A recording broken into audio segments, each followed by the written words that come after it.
ahead and start with introductions while we're waiting for attendees to continue to join us. Welcome everyone tonight to this month's speaker series titled Building a Sustainable Network of Allies, Mentors, and Advocates. I am very excited to introduce our panelists, our moderator and speaker tonight, Edwin Anderson and Anil Chaudhry. Moderating tonight, Ed Anderson. He was initiated into Story Chapter. After receiving his JD, he served as the international field rep, visiting more than 100 law school chapters in 18 months, which I never knew, and I don't know how you found time to do it. A lot of them in Texas too. Yeah, which is a big state.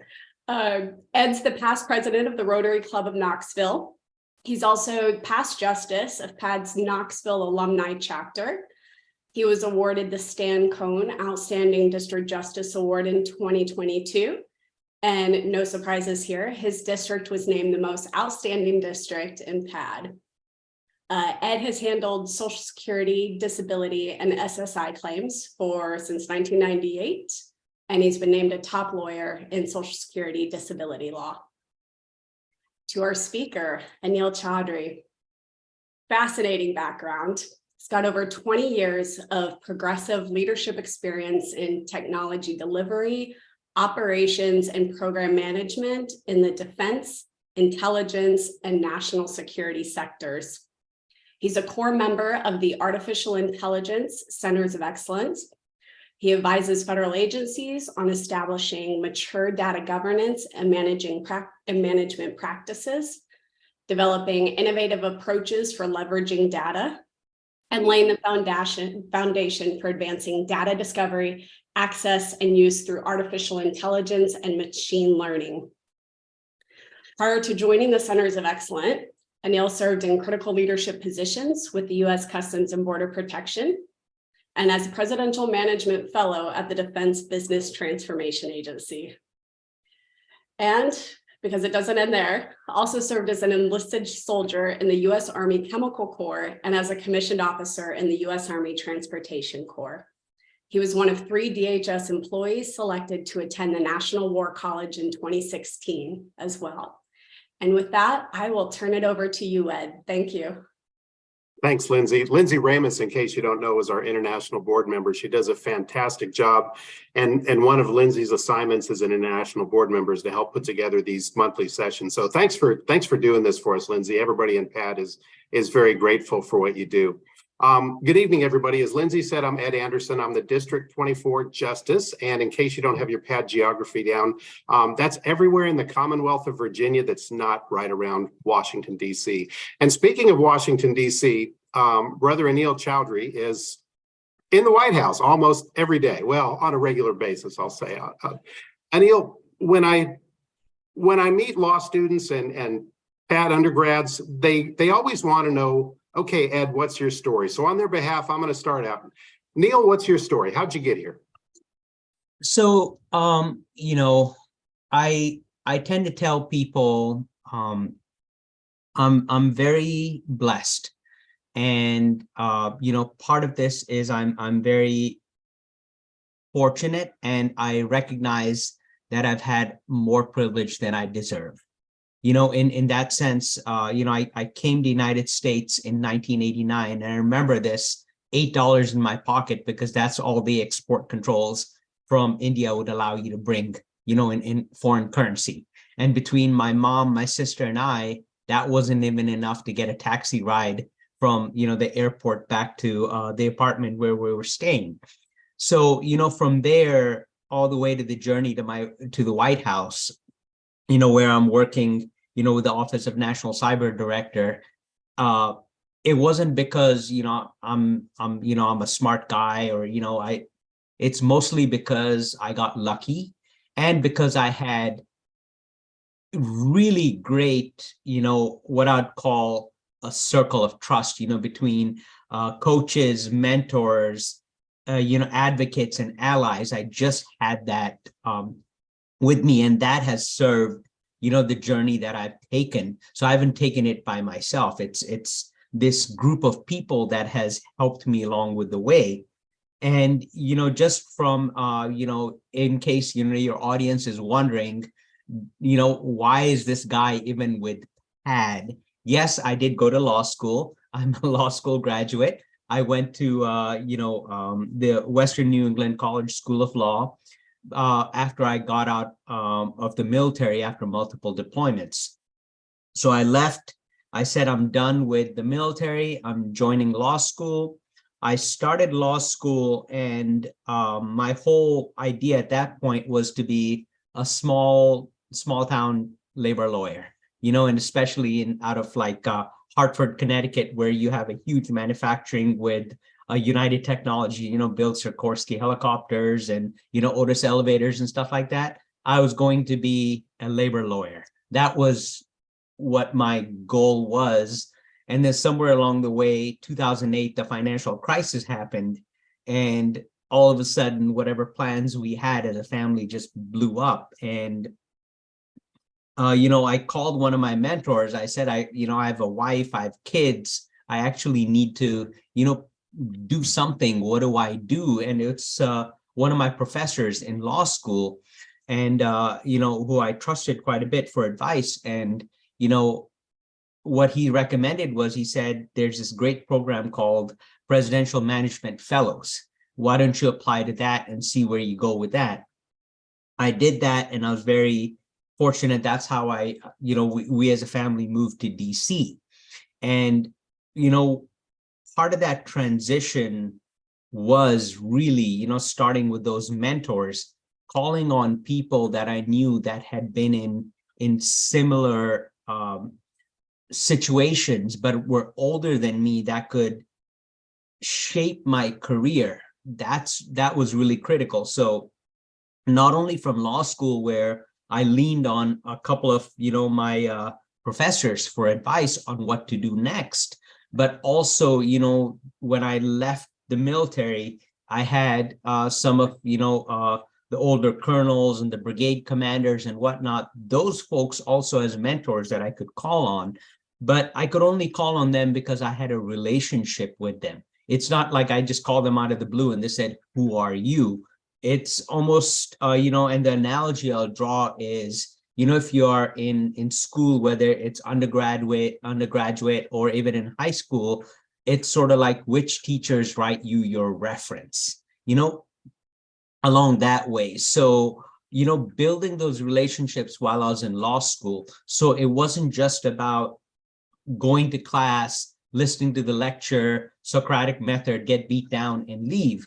It was doing other things to help build my network so that my professors would see me as a human being, not just as another, cutout in their attendance roster. So, that mentorship. So finding out, where do my professors go? So if they're giving a talk, attending that talk, and then after that talk, staying back 2 minutes and saying, "Professor, I really like the way you address this issue," but building that relationship.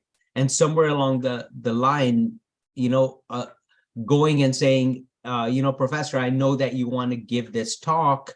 Do you need anybody support?" And then be like, "Yeah, I need somebody to, puts the tablecloths on the table and whatnot, just help with that." And you're like, okay, but putting those tablecloths on that table, putting that jug of water on each table, and then just sitting in the background, at least what that gives you is you are in the same room as some senior advocates.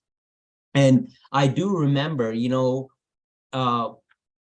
that's how I got my first job, actually working for the National Labor Relations Board. Is there was this labor conference and I helped out.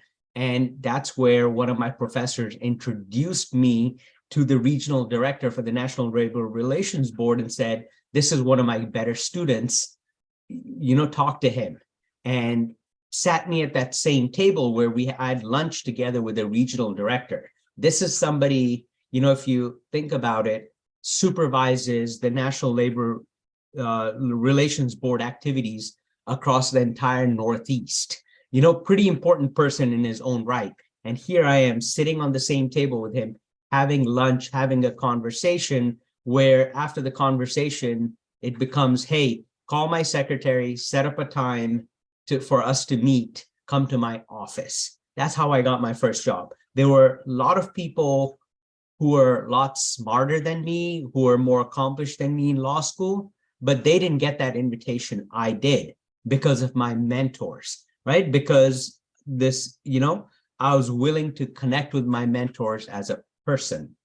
And that sort of thing has followed me even when I'm not doing, when I'm doing things adjacent to law. So, when Lindsey talked about my resume, it's nothing, I'm not a technical person. Like if you hired me to code, I'd be your worst coder ever.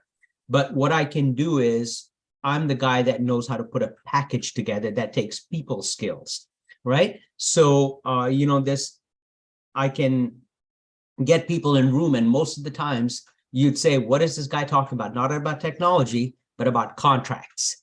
How do we resolve contract clauses? That's my bread and butter.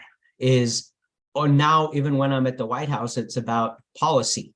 Words mean something. How do we sit 4 agency heads in a room and work out that policy? But it's because of those mentors along the way that said, I see what you're doing, Neil. This is probably the next job you want to have, or this is the next challenge you want to have in order to do what you're doing. So, that's where it's not just me. No man is an island, and everything I've done has been on the shoulders of giants. Thanks, Ed.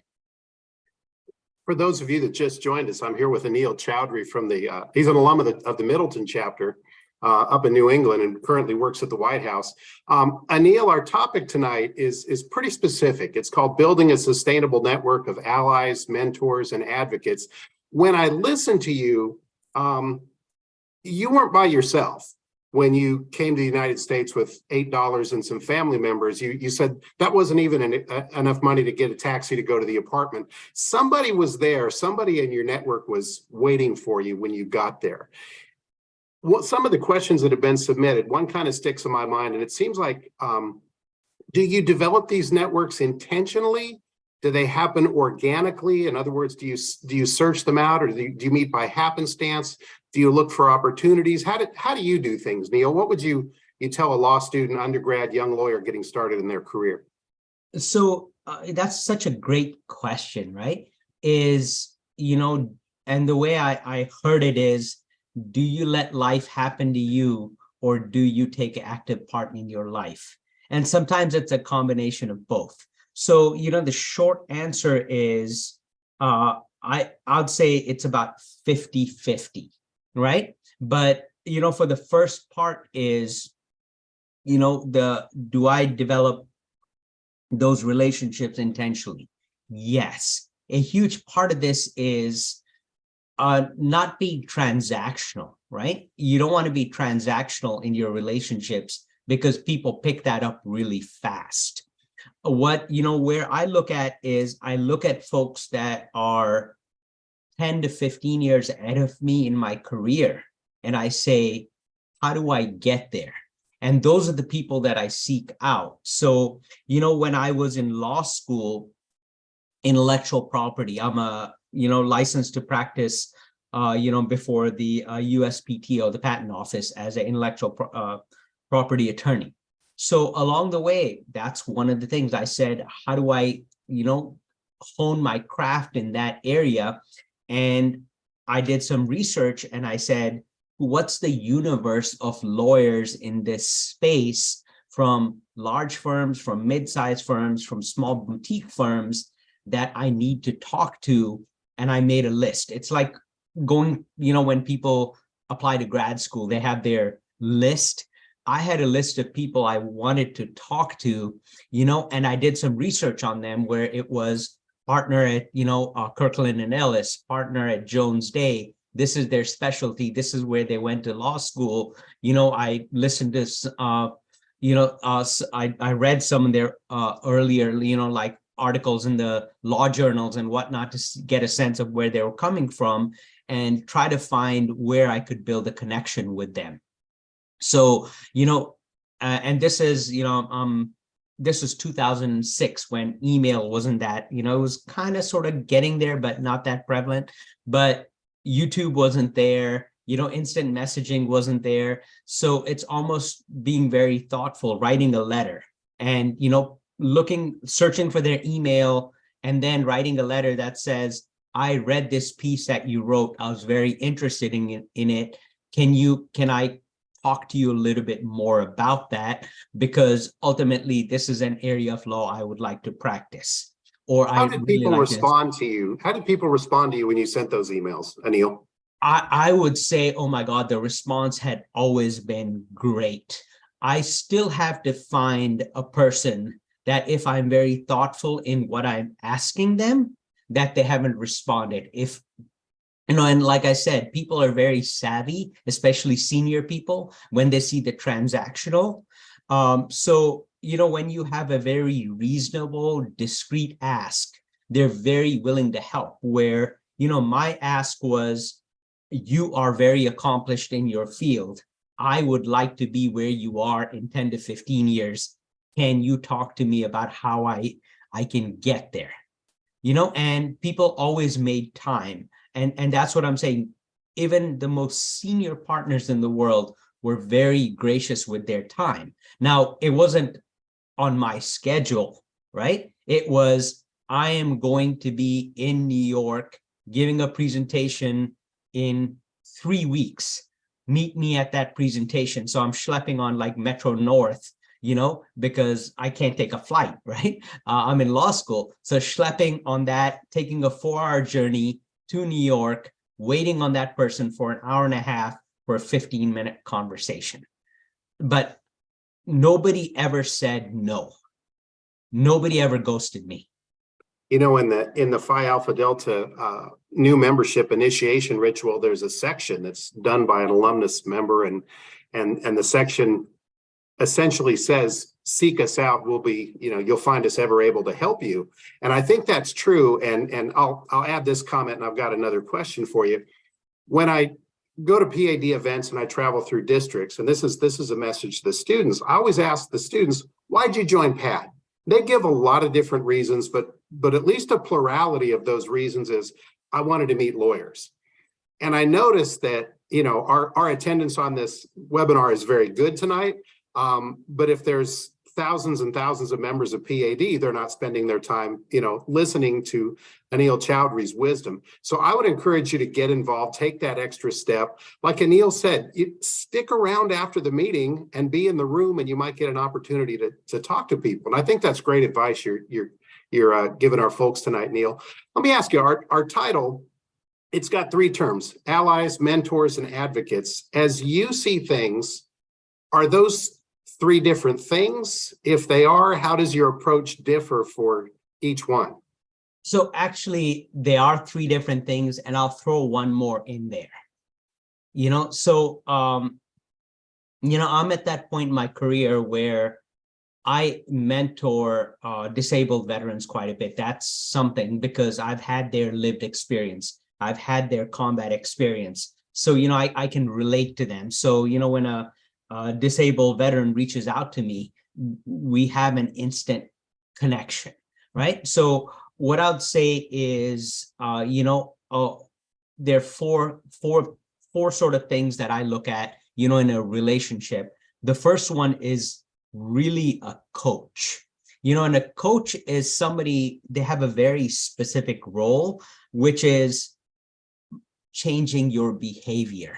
They speak truth to you where they can, right after a meeting, tell you, and they could be your peer, they could be, either, and you're very fortunate if it's like one of your bosses or one of their peers, not your peers, but your peers work just as well. A coach is somebody that'll tell you, you were very rude in that meeting today, or you were very dismissive of that person, or your work product was pretty shitty today.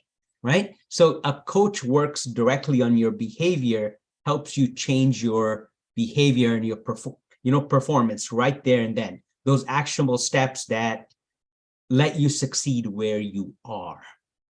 Then there's that mentor, that next level up.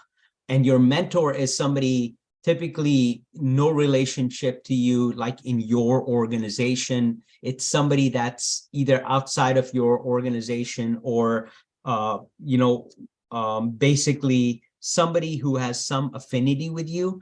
And those are the people that help you build out your career. So, when you have, when you have a mentor, the kind of conversations you have with your mentor is, I just got this job offer. Should I take it? I'm thinking about changing my career trajectory. What do you think? I'm stuck in a rut. What should I do? That's really where I see mentors playing a really valuable role, where they help you sort of like a life coach, explore the future where your coach is exploring the present. And then what you have is these two other, categories of people, which I highly recommend people don't forget about, right? The champions or advocates, right? Those are the people that are senior enough in the organization that they have decision-making authority. But those are the people that when you are not in the room, when the door is closed, those are the people that are saying, hey, this person, like if I had an advocate or champion when the door was closed, that person would be in that room saying, Neil's the guy for this choice assignment, or Neil's the guy that should get the promotion, or, this position just opened up, or this opportunity opened up. I'm pushing for Neil to take this position, right? Neil, when you do that, do you ask the person straight out, hey, I want you to be my champion. Hey, I want you to be my mentor. How does that develop? Mentor, yes, and it's organic. It's, whenever I've started, as a mentee or a mentor, it's a trust relationship, where for a mentor, it starts off where I remember the kind of questions I'd ask my mentor is, I would like to learn more about how to get to where you are. That's how, you initiate that conversation. But for an advocate or champion, it's what I would say is more transactional than a mentor. It's very critical that the advocate and champion knows exactly why they should expend their political capital on you when you're not around. So what value are you providing to your advocate or champion? Do you have such good work product? Do you have that level of affinity, where one veteran to another, I'm going to speak up for this guy in a closed door, or this is the superstar on my team that I am going to put forward, or, or let's just even talk nepotism, right? This is the person that knows my, plays on the same soccer team, as my kid. What is it why would that person advocate for you in a closed door setting? So it's more transactional, but with a mentor, it's more about the relationship. Mentors can't do anything for you. Mentors aren't the ones that call somebody and say, can you interview this person? Or I think this person is the right fit for the job. Mentors don't do that, but your advocates do, right? Great answer. For those of you that have just joined us, it's our P.A.D speaker series, and I'm talking with Anil Chaudhry from the Middleton chapter about building a sustainable network. I want to encourage everybody that's on the call tonight to use the Q&A and the chat feature. And Anil, we've got a couple of questions in there, and I think these are relevant to what we're talking about right now. And Vivian Hawk has asked, how can you ensure that a connection from a one-time meeting develops into a long-term connection that can either develop into a mentor, an advocate, one of the other relationships that you've discussed? What do you do? So I'm a scientist by nature, right? I'm like a nerd. So I'll start with a little bit of my mental, the way I look at it from an engineering perspective, and then I'll translate it. So, there's this thing called a Dunbar number, which basically, says people can't maintain more than like 150 relationships at a time. So what they'll do is they'll pick up relationships, but then they'll have to drop off relationships, right? So, when you have a one-time meeting, you got to think of it almost like, a legal case where you have to start your tickler file. When is the next hearing? When do I have to turn in a motion? When do I have to do this? What are those intermediate steps before you get to a trial where it's all emotional, right? Where you're making an emotional, persuasive argument to 12 peers. So in that sense, you start with that one-off meeting.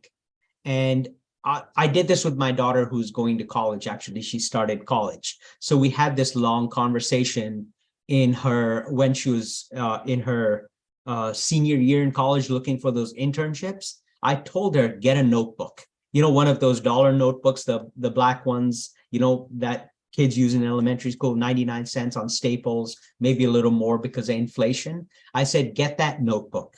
And on each page of the notebook, make a note of who you talked to, like a separate page for a person, and write down what you talked about when you talked about it, right? And then what you do is on your calendar, put a note to yourself that says 90 days later, if that person hasn't talked to me again, I need to reach out and say hello to them or say something. And then what I do is I look at that notebook and say, what is that thing we talked about last? And say, so at the 90-day, my conversation will be, I remember we talked about this the last time we talked, and I just was hoping that we would have time to maybe grab a cup of coffee and follow up on that thought. And immediately that person is just so amazed that you did that there's that relationship, right? Because it's about building relationships, and you do that 2 or 3 times, right?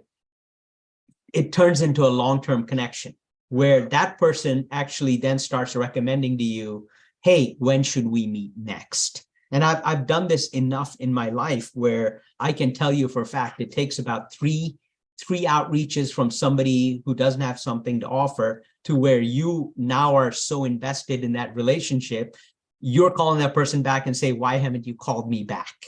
Am I not a good mentor anymore? Am I not giving you good advice?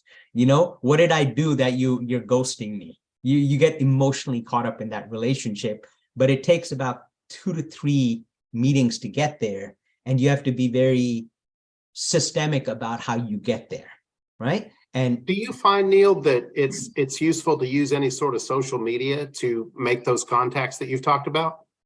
LinkedIn is about the only medium I would leave. Why? So, it's a different tenor, right? Like I don't have TikTok. Most of my peers don't have TikTok, right? Most of my peers don't have Facebook. Most of my peers don't Instagram, right? Most of the people I know in positions of power and influence, right, don't do Discord, right? So if you take away all those things, what are you left with, especially for Gen X? Remember, you're targeting somebody from Gen X, right? That's your ideal, like 2 generations apart from you, no more than that. That's where, for the current people in law school should be targeting people in Gen X, right? And the people in Gen X, typically what they're doing is they are doing LinkedIn and they're doing emails, the 2 things, right? And maybe they're doing something like deep form on Substack or something, which is like a more one-way communication rather than 2-way communication. But LinkedIn is one great way to connect with people where you don't know. Start that initial, if you don't have their email address, you connect with them on LinkedIn, but you have to be very thoughtful in the reason you want to connect with them. And, same thing, if you go to any law firm's website, more likely than not, you'll have the lawyer's email on there, right?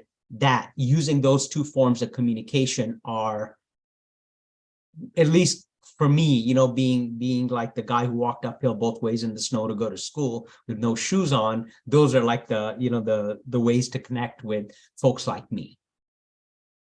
And Neil, in your network, it sounds like you have a combination of lawyers and non-lawyers. And you're what they call a non-practicing lawyer. Is that a fair statement? You're not going to Yes. the courthouse every day and things like that. In your own network, what percentage would you say are lawyers or people who are legally trained as opposed to people who are not? So I'm in Washington, D.C., so that's a very tricky question. I would say about 2/3 of people in my network, actually about 60% of people in my network are lawyers, and then 40% are not. But that's just because I'm in DC. Everybody regardless of whether they're doing policy work or they're doing some sort of technology work, have a legal background. You'd be amazed at the number of people who have legal background. Do you look outside into non-legal groups, community groups, things like that to build your network? Oh, absolutely. So, I'll give a great example here.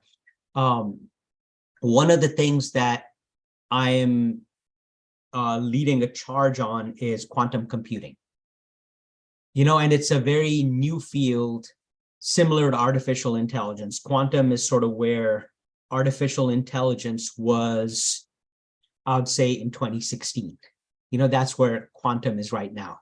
So there are a lot of technical folks in the quantum area, but one of the questions that I've been trying to answer, especially from a government perspective is, when quantum becomes a commodity purchase, almost like, buying a software license or, something of that sort, or buying a service, like a Uber ride or whatnot, how does the government contract for it?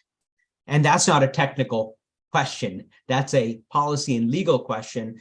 And I'm actually finding there are a lot of lawyers involved.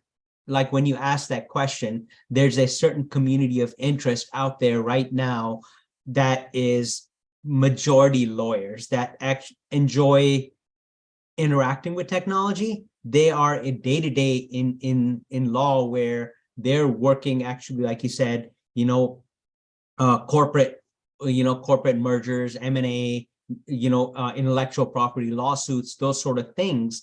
But outside, we're getting together, on a meetup, and we're talking about how to think through this issue of how the government should buy this new product. So it's a very interesting way. So I do interact quite a bit with lawyers doing not direct law work, but law thought work, if that makes sense. It does. Do you interact with people just in your community, neighbors, things like that, to expand your network? Yes.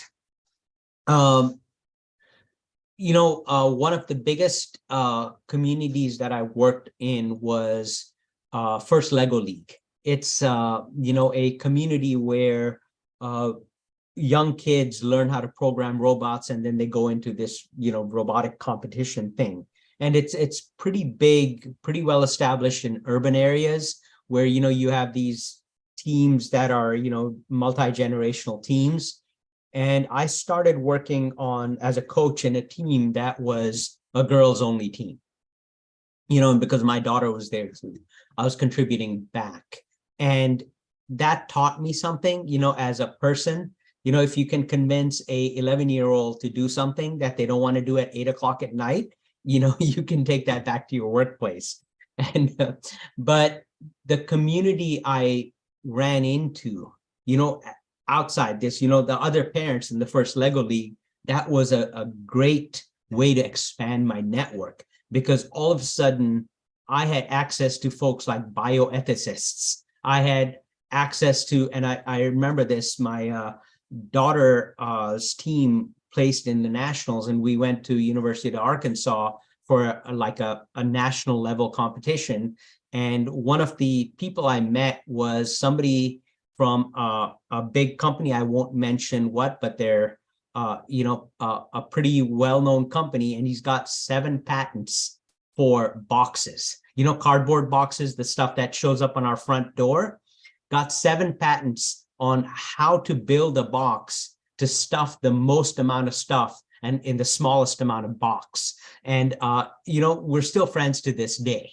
So the types of, that's a person I would have never run into in my life if it wasn't for this community. So I'd say, even for the smaller towns, I grew up in Africa, and our community was the church. There are different places where you can find community. And, as I grew older, when I moved to new cities, one of the things I found out is joining like an adults only softball league, things like that didn't focus around drinking and didn't focus around bars, was a great way to build out a network of people. that has helped me in my career. We've talked about building up your network. Is there ever a time when you feel like it's time to maybe stop a relationship with a mentor, an ally, an advocate? And if so, what brings that on? What's your experience, Anil? That is such a difficult question. It's a very difficult question. It's almost like saying, when do you end a marriage, right? I would almost say I have never ended a relationship with a mentor or an ally. It's when you think about it, no good can come of it, right? What I've done is I've paused that relationship until until both of us are in a better state to communicate. So I've never ended a relationship. There have been relationships that, I've taken pauses on, that 10 years later, when the power dynamics were different, we restarted that relationship and we could have an authentic conversation on different terms, right? So I've paused relationships, but I've never ended relationships where, you do that thing where, burn the ships on the shore so there's no plan B type thing. I've never done that. I've paused relationships, and this is one critical thing you bring up, is even when you pause a relationship, don't ever speak ill of the other person. Because in DC, the community is small, and you'll find everywhere, for the young students on the call today, the legal community is just as small. That's absolutely true. That's absolutely true. And I heard this in law school, you hear it in your career, that you spend your lifetime building your reputation, but you can ruin it in moments. So that's great advice, Anil. I thought about that question myself, and I can't think of a time I've ever severed a relationship with someone I call a mentor. I may contact them less often because I don't need as much advice as I used to. But I think your answer is spot on that. Let me ask you something else from the Q&A. Turner Pipes asked, do you find it easier or more organic to network when you have a problem to solve or a question to answer? And if so, how do you prevent that interaction from becoming transactional? So to the first question, absolutely yes. When I first thought about, I left the military, I had a community of people, we got along, and all of a sudden I'm nowhere near that community. I'm in law school. I'm an older student. I've had a little bit of work experience. I'm not connecting with the young, cool kids, right? I'm feeling like a fish out of water.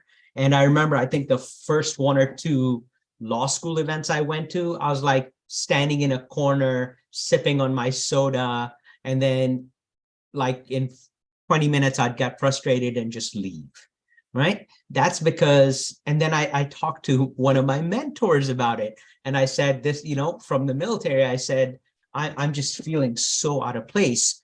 And one of the things they said were, you got to have a goal. If you don't have a goal, you're just going to feel like a fish in water. So, it's when I have a problem to solve and a question to answer, when I do seek out a mentor, it's somebody who's more successful than me so I can be successful, right? So it's very easy. And that's where, one of the pieces of advice I give young folks is, when you go to a networking event or a mentorship event, right?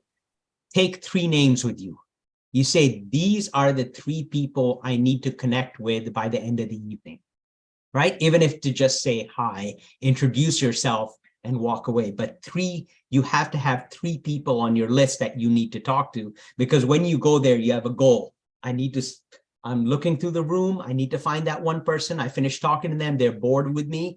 I'm looking in the room. I need to find that other person. Maybe I don't look at that other person right now because I see, scanning the room, that third person is getting their bag, getting ready to leave. So I got to run, catch them before they leave, and then go back to the second person. So you're so involved in mentally trying to war game how you're going to talk to and who you're going to talk to, the nervousness leaves you, right? So that 3-person rule, just find those 3 people. And then what you have to do is, before you get there, you have to find what they look like, what they talk about, where they went to school. You have to do some research on them. So all that prep work just makes you feel more confident walking into that room. And it takes away some of that nervousness of networking. And then, because you're asking them open-ended questions, right, where you're being authentic, saying, I have nothing to offer you.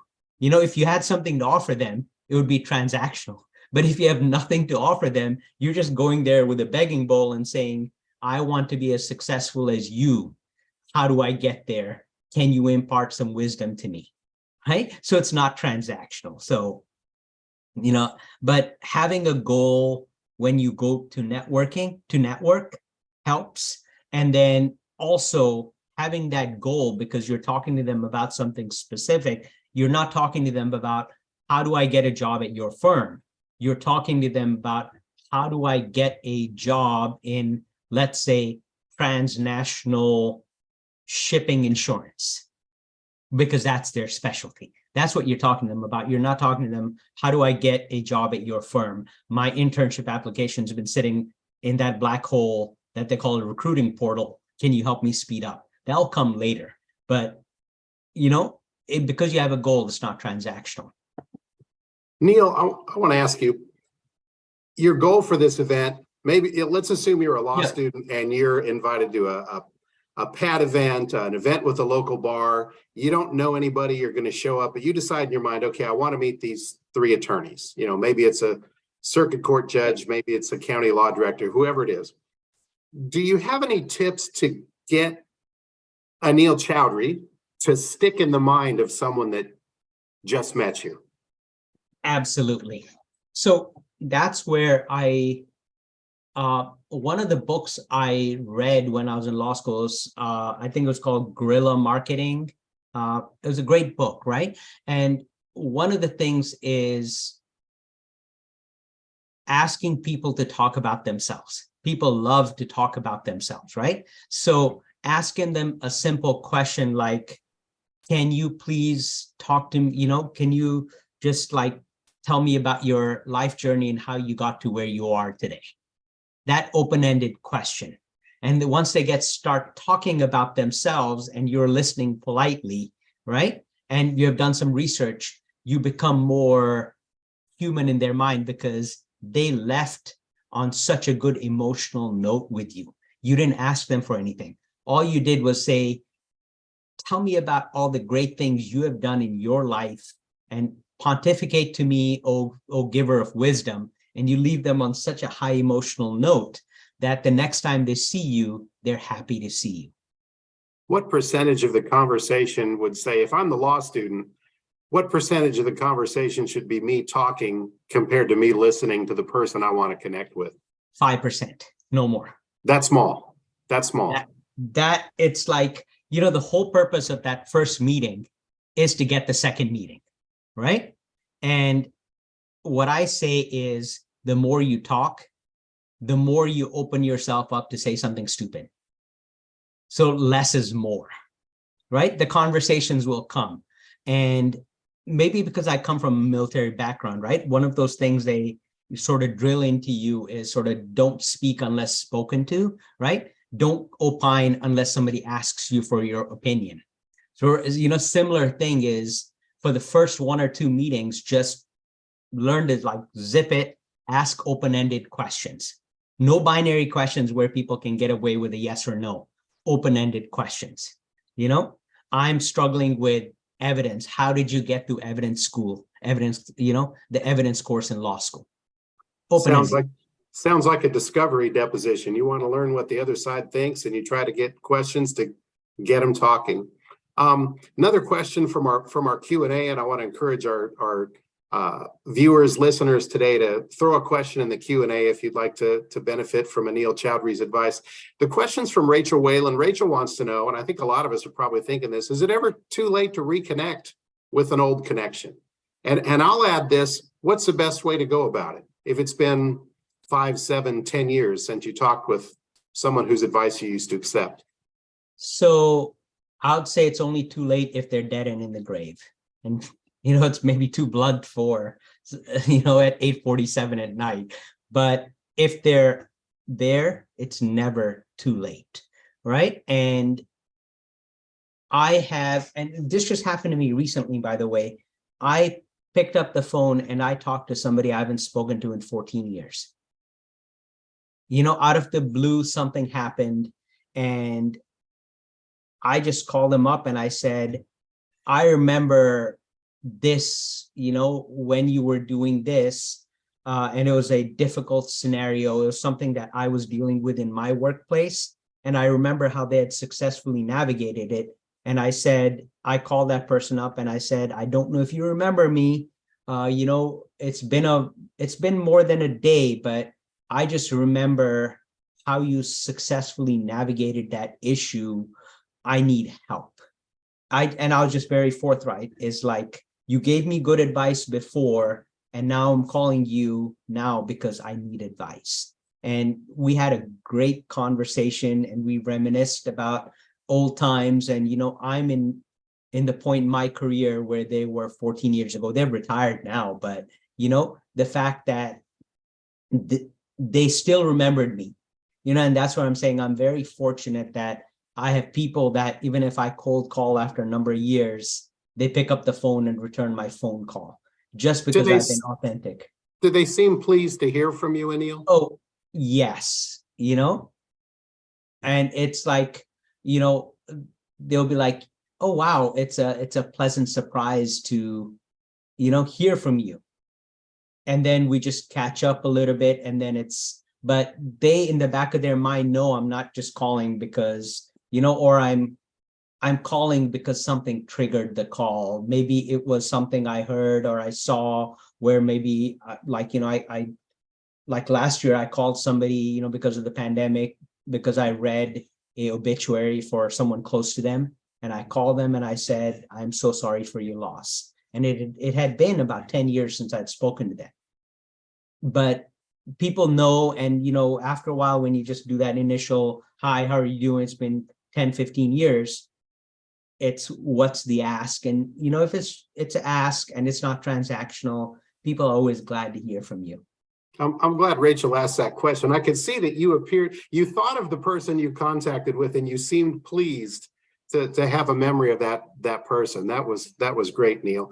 Neil, what do you think about mentors that work in the same office, same firm, someone you see every day? Good idea, bad idea? It depends.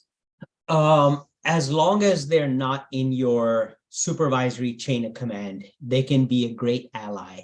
And they can also be, on occasion, if you build that trust relationship, a great advocate or champion for you. So, you know, your boss cannot be your mentor. Your boss wants you to do work. Your boss doesn't want another child, right? Your boss just wants somebody, I give you work, gets it done. If you're not getting the work done the way it needs to get done, we're going to have a performance discussion, right? So the potential discussion is somebody you need to have, you know, one layer removed from your boss, maybe your boss's peer or something, right? Where it's okay to have people in that organization as long as you all recognize that, you know, it's not because they're in your supervisory chain, you're asking them for advice because you have some other reason of affinity. And when I've had mentors in the same organization as me, it's the conversation I have with them is, I really pissed off my boss today. How do I fix it? And then they'll come back and say, you know what? Your boss is always that cranky. Don't worry about it. It'll be fine.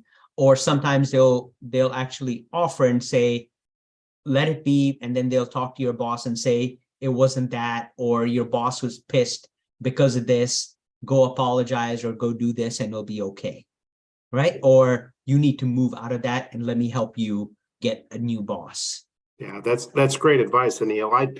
I see a mentor as someone who can help save you time when you're working on your projects. And I'm gonna give my own example. The first job I had was in a very small community in Tennessee. It was a sort of a mining town that was on the way down. We represented people that were injured and sick, hardworking people. And I was the associate. I was doing a lot of the grunt work, and I would go into the boss's office, the partner, and I would say, hey, I've got this issue. I don't know how to approach it. And he kept yellow pads, honest to goodness yellow pads, in his desk with the name of every client he ever represented. And he would reach over and dig through his yellow pads, and he'd flip, and somehow he could recall these cases. And I mean, as you get to be a lawyer, you recall your clients, especially the memorable ones. And he'd say, go down and look for the look for the Anil Chaudhry file. And you're going to find we did a motion on that. And he'd tell me what county it was in. And I wouldn't sit there and pick his brain about it. I'd go read the file. And usually when I read the file, I would come up with the answer, and the, boss was pleased. He didn't have to spend his afternoon, coaching me through it one issue at a time. We've had a question come in that asks, how do you maintain connections with people outside your industry or your interests? We talked about this a little earlier, but do you treat those people differently as far as maintaining relationships than you would people who are inside your field? Absolutely not. There's different degrees. Like if you think about like the Olympic rings, right? They're different rings or circles that are interconnected.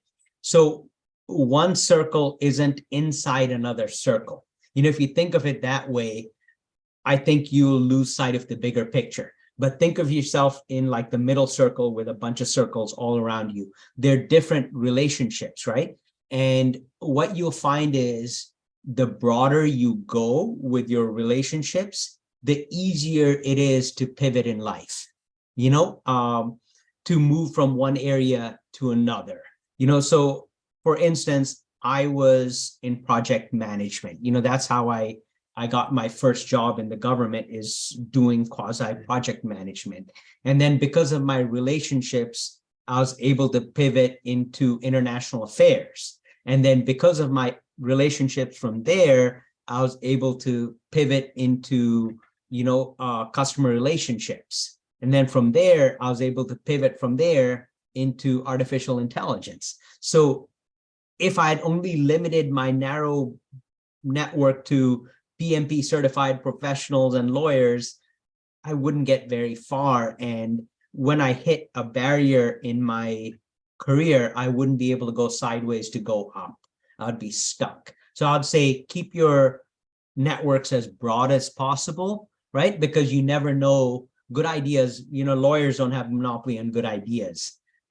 Everybody, there are different people have different perspectives on things, and just your relationships sometimes are going to be so amazing. You'll find, and I'll give an example is, one of the relationships I had was, built was with somebody in law enforcement. And I remember when one of my neighbors was having some issues, we're able to call, and they called somebody they knew to help resolve the issue. So if I didn't have that network, it would be very hard. So I'd say keep your network as broad as possible, but what you have to do is find a system that works for you, where you can track your relationships until you get better at relationship management, because it's like the legal profession. You have to practice it to get better at it. And, if you're starting off, I would say do things like keep the tickler file, keep a record of who you spoke to, when, what you talked about. So the next time you have to reach out to them, where you ended your last conversation. And then when you get much better at it, you do these things intuitively. But starting off, start with a system and just work from there.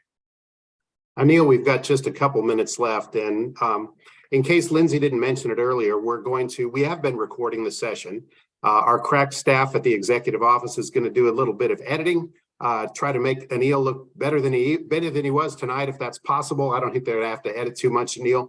But in a few days, you'll see this webinar come up on the Phi Alpha Delta YouTube page. So feel free to take a look, show it at a chapter event over a lunch hour. It's a really good way to involve your members at your chapters. Anil, just a couple of minutes left. The final word, any closing thoughts about building your network for our members?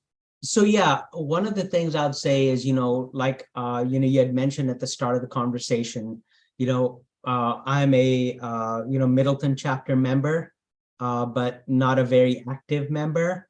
And a couple of months ago, when I was in the White House, we had a group of students come in that were in a LLM program dealing with cyber and national security. So they came to talk to some folks, and I was asked to be in that room to answer any questions that they may have. And the conversations we got were, related to P.A.D, and somehow we recognized that affinity. And that's how, through other people, it's like, Neil, can you come talk? And if I didn't have that affinity, I wouldn't be here tonight to talk to folks, right? And I'm happy to give back. And one thing I'd say is, for the folks listening online here, is I look forward to seeing what your LinkedIn messages to me will look like. And you are easy to find on LinkedIn and have an excellent profile. I would commend Brother Chaudhry's profile to everyone on the call. We've had a good hour with Anil Chaudhry. Anil, thank you so much for your insight and wisdom tonight. Next time you see Brother Biden, please give him the greetings of the fraternity. I will. I want to thank Lindsey Rames, our distinguished international board member, for kicking off the call and getting us involved. And I want to give a shout out to Brother Kellen Sheeran of the Patrick Henry chapter at the University of Richmond. Kellen is a 3L and he is being worked to death, but Kellen was actually instrumental in putting Anil and I together to do the event tonight. Thanks to everyone that's on the committee that organizes these programs. Thanks to the members of our International Executive Board. And last but not least, the folks at the Executive Office. I hope it's been a good hour for everyone. Anil, thanks. I hope I see you next time I'm in DC. I will certainly look you up. Oh, thank you, sir. And you're most welcome. Let me know. I'll be happy to have you over, give you a tour of the grand old building. Okay. Thanks, Anil. Good night, everyone.